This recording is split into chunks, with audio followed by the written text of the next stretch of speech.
প্রিয় ছাত্রছাত্রীরা, আজ আমি তোমাদের কাছে ক্লাস 8-এর প্রশ্নবিচিত্রা 2025-এর ইতিহাসের মডেল 3 কোশ্চেনের অ্যান্সারগুলো আলোচনা করে দেব, যেটা তোমাদের সেকেন্ড ইউনিট টেস্টের কাজে লাগবে।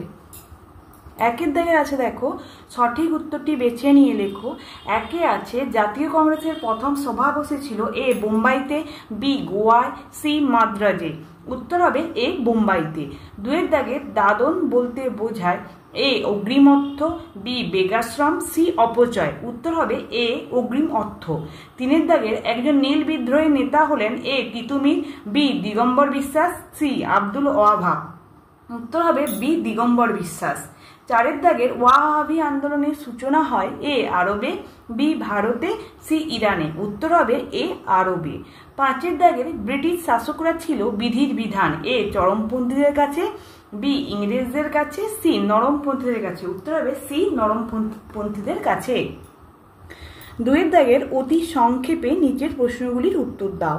একে আছে কে ইজারাদারি ব্যবস্থা চালু করেন।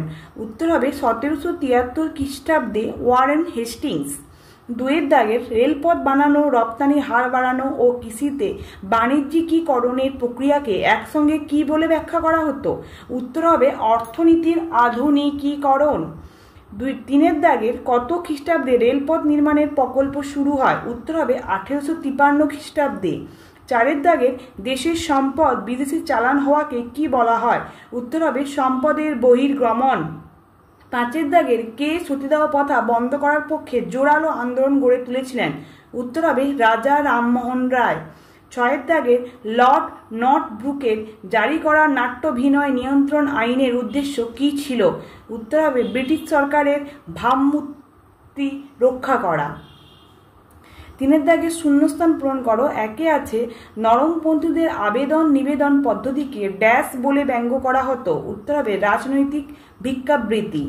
দুয়ের দাগের আদর্শগতভাবে চরমপন্থীদের লক্ষ্য ছিল ড্যাশ অর্জন করা। উত্তর হবে স্বরাজ।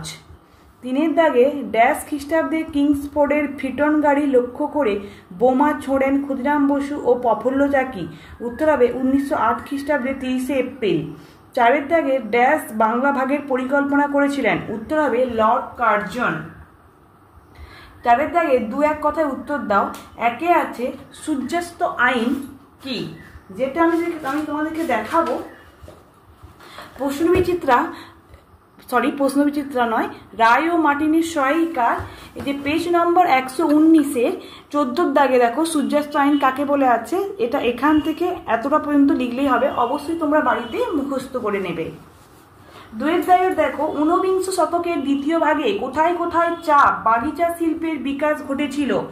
আসাম, বাংলা আর দক্ষিণ ভারত। তিনের দাগের আছে শ্রীরামপুরের মিশনারি মার্সম্যানের সম্পাদনায় বাংলা ভাষায় কোন কোন পত্রিকা প্রকাশিত হয়। উত্তর হবে সমাচার দর্পণ ও দিকদর্শন। চারের দাগের আছে দেখো অর্থনৈতিক জাতীয়তাবাদ কি, যেটা আমি তোমাদের মানে বইয়ের পেজ নম্বর 76-এ দেখো অর্থনৈতিক জাতীয়তাবাদ কি, যেটা এখান থেকে এতটা পর্যন্ত আছে, অবশ্যই তোমরা বাড়িতে মুখস্থ করে নেবে।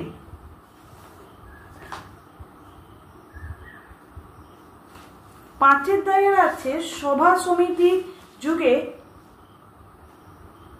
সমিতিগুলি কি কি উদ্যোগ নিয়েছিল।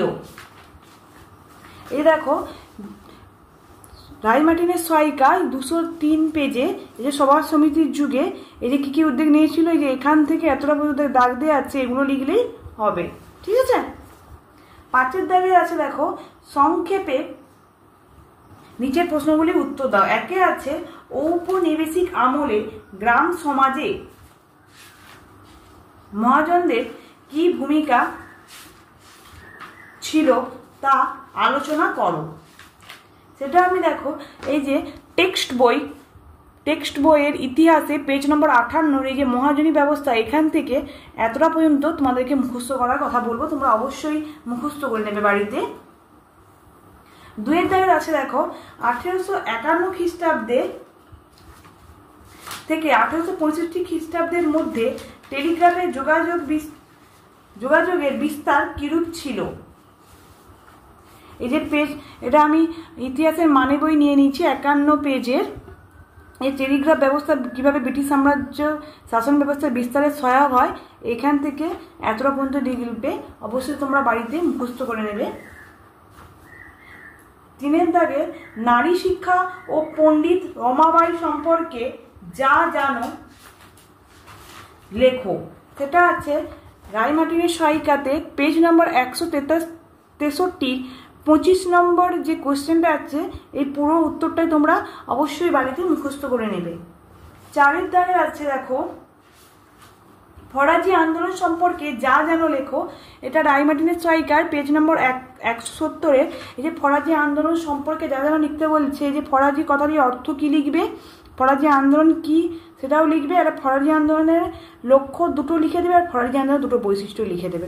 আর কিছু লেখার দরকার নেই, এই 3টেকে এখানে লক্ষ্য দুটো লিখবে, বৈশিষ্ট্য দুটো লিখবে, আর এই ফরাজি আন্দোলন কি এটা লিখলেই হবে। ঠিক আছে, তারপরে দেখো 5 দাগের কোশ্চেন আছে হিউম ডাবরিং ষড়যন্ত্র তত্ত্ব বলতে কি বোঝো। এটা দেখো রায়মার্টিনের সহায়িকার পেজ নম্বর 206-এর এই যে 19 দাগের হিউম ডাবরিং ষড়যন্ত্র তত্ত্ব কি, এখান থেকে এপাশের পেজে 207 নম্বর পেজের এতটা পর্যন্ত লিখলেই হবে, অবশ্যই তোমরা বাড়িতে মুখস্থ করে নেবে। তারপরে দেখো 6 দাগের কি কোশ্চেনটা আছে, নীল বিদ্রোহ সম্পর্কে সংক্ষেপে লেখো। এটা রায়মার্টিনের সহায়িকার 170 পেজে নীল বিদ্রোহ সম্পর্কে লিখতে বলছে। যেহেতু 3 নম্বর তাই নীল বিদ্রোহ কাকে বলে লিখবে, অবশ্যই এটা পুরোটা, আর নীল বিদ্রোহ দুটো কারণ লিখবে, আর নীল বিদ্রোহের কয়েকটি নেতার নাম লিখে দিবে সাথে, বিষ্ণুচরণ বিশ্বাস ও দিগম্বর বিশ্বাস, বাঁশবেরি, আরু, বিশ্বনাথ সর্দার, এই কিছু নেতার নাম একসাথে লিখে দিবে। এই নীল বিদ্রোহ বলতে কী বোঝো এটা লিখবে, আর কারণ দুটো লিখবে, আর কিছু নেতার নাম লিখবে, তাতেই হবে। ঠিক আছে, এগুলো তোমরা অবশ্যই মুখস্থ করে নেবে। তারপর দেখো 6 দাগের আছে 1853 খ্রিস্টাব্দে ভারত রেলপথ নির্মাণের ফলাফল আলোচনা করো। এটা পেজ নম্বর এই যে 112-র এই যে রেলপথ ব্যবস্থার বিকাশ সম্পর্কে আলোচনা করো। ঠিক আছে, এটা এখান থেকে এতটা পর্যন্ত মুখস্থ করলেই হবে, অবশ্যই তোমরা বাড়িতে মুখস্থ করে নেবে। 2 দাগে দেখো ঈশ্বরচন্দ্র বিদ্যাসাগর শিক্ষা ও সমাজ সংস্কার এবং নারী শিক্ষায় তার কি অবদান ছিল তা আলোচনা করো।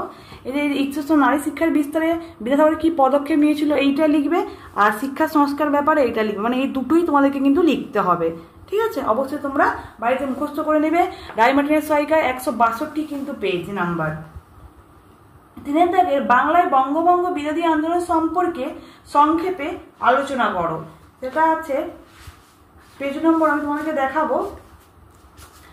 বন্ধুরা তোমরা কিন্তু অবশ্যই পরীক্ষার আগে এগুলো প্রিপেয়ার করে নেবে, যে তোমাদের সুবিধা হবে।